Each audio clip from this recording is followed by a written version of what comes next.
Oke, baik semuanya, ketemu lagi dengan saya, dengan Kang Guru.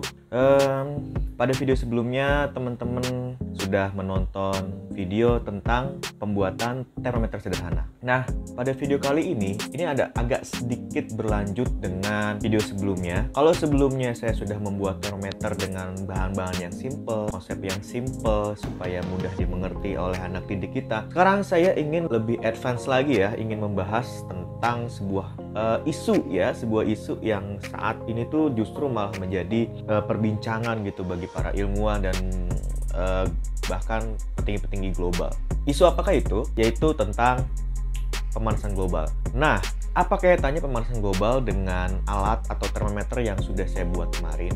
Jadi saya sudah membuat termometer, ada dua ya, yang pertama yang warna merah, yang kedua berwarna kuning.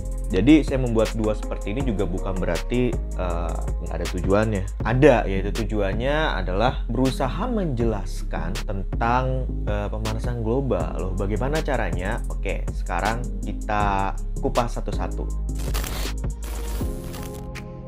Nah, sebelumnya teman-teman, saya yakin para guru juga udah paham mengenai konsep pemanasan global itu seperti apa, yaitu pemanasan global. Kalau mau saya lebih sedikit lebih beri penjelasan lagi, pemanasan yang terjadi pada global ya, pada bumi gitu. Akibat apa? Akibat adanya efek rumah kaca. Nah, efek rumah kaca ini bisa kita modelkan dengan alat dan bahan seperti ini, teman-teman ya. Tuh, jadi ada termometer, terus ada ruang tertutup. Yang mana ini harus bening ya, harus bening. Ruang tertutup. Kemudian nanti kita anggap ruang tertutup ini sebagai rumah kacanya gitu. Nah, kenapa disebut efek rumah kaca? Karena rumah kaca ini kalau seandainya dibuat tertutup seperti ini akan menyebabkan suhu yang ada di dalam itu menjadi naik gitu, jadi cepat panas. Nah, itulah yang disebut sebagai pemanasan global.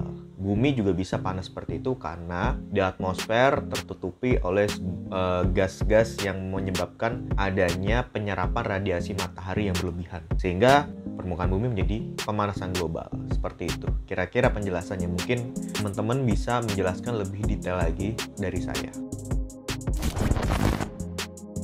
Pertama-tama jelas alat dan bahannya yang pasti adalah termometer sederhana ini, ya kan. Bagaimana cara membuatnya? Teman-teman bisa melihat kartu atau link yang muncul di layar sebelah sini. Sebelah sini apa sebelah sini ya? Ya, pokoknya itu. Nanti akan saya pasang bagaimana cara membuat termometer seperti ini, ya kan. Untuk lebih jelasnya bisa tonton video tersebut. Kemudian, alat dan bahan apa lagi yang perlu dipersiapkan ini? Ya, ini penting ya, karena ini untuk membuat sebuah ruang. Oke, ini adalah semacam toples sebenarnya. Sebenarnya cuma butuh satu toples aja, tapi karena ini tidak terlalu cukup, akhirnya saya gabung menjadi satu seperti ini. Nah, gitu. Jadi di dalam ini ada termometernya, terus ditutup dengan toples gitu sebenarnya. Kalau toples lebih gede sih, satu lebih gede lebih baik. Cuman ini saya gabung aja karena saya nggak punya lebih gede lagi gitu. Terus butuh satu lagi, yaitu namanya tripod. Nah, tripodnya seperti ini aja ya, tripod kecil, karena di sini saya merekam menggunakan handphone supaya handphonenya bisa stay, nggak terlalu banyak pergerakan, dan bisa melakukan pengamatan lebih akurat gitu ya. Kemudian alat dan bahan kayaknya sudah cukup. Selanjutnya bagaimana cara kita melakukannya?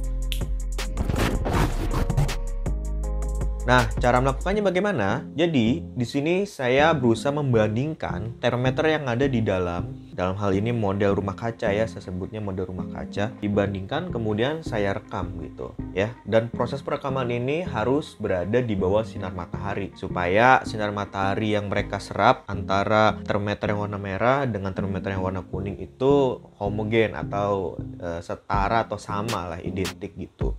Karena kalau seandainya kita tempatkan dua model ini pada tempat yang berbeda, otomatis penyerapan panas juga akan berbeda, sehingga perbandingannya sangat tidak akurat seperti itu. Nah, kalau sudah didesain sedemikian rupa ya, seperti ini, ada yang warna merah di dalam, terus ada yang warna kuning di samping, terus direkam. Tinggal kita amati apa yang terjadi pada sedotan yang ada pada dalam termometer tersebut gitu ya. Kita bisa bandingkan, nanti akan saya tampilkan.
Ya, ternyata pada termometer yang ada di dalam model rumah kaca ini mengalami peningkatan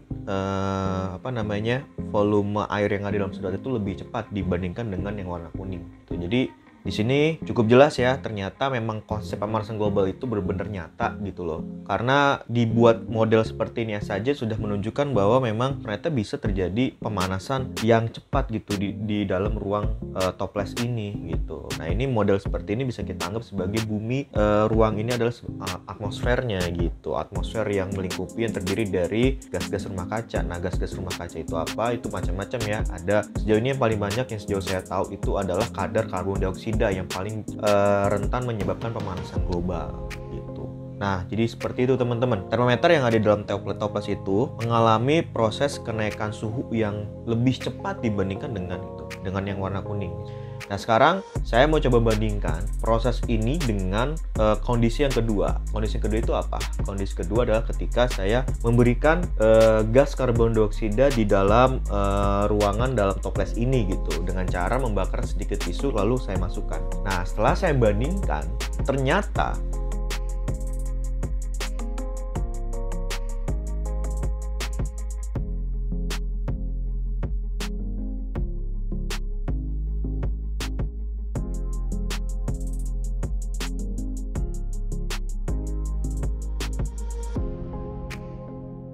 itu justru mengalami kenaikan yang lebih cepat dan juga jauh lebih panas lagi gitu.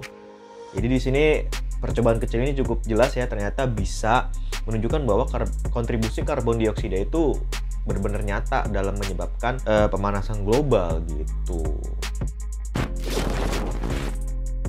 Oke teman-teman, kira-kira seperti itu yang bisa saya sampaikan. Mudah-mudahan dari video ini kita bisa sadar dengan kondisi lingkungan kita, tempat tinggal kita, bumi kita secara umumnya itu ya ternyata telah mengalami pemanasan global gitu. Dan itu benar-benar nyata dan kita bisa tunjukkan dari eksperimen kecil seperti ini gitu. Saya sangat terbuka sekali jika Bapak Ibu guru bisa melakukan hal yang serupa dan bisa dipraktekkan kepada anak muridnya. Sekalipun sekarang masih PJJ, saya kira alat dan bahan seperti ini sangat mudah sekali bisa dilakukan oleh anak didik kita di rumah ya. Bahan-bahannya sederhana, mungkin ya sangat memungkinkan bisa dilakukan. Sampai sini saja videonya. Oke, jangan lupa like, subscribe, dan isi kolom komentar jika ada yang ingin didiskusikan bersama gitu ya. Sampai jumpa pada video selanjutnya. Salam merdeka belajar dan sampai jumpa.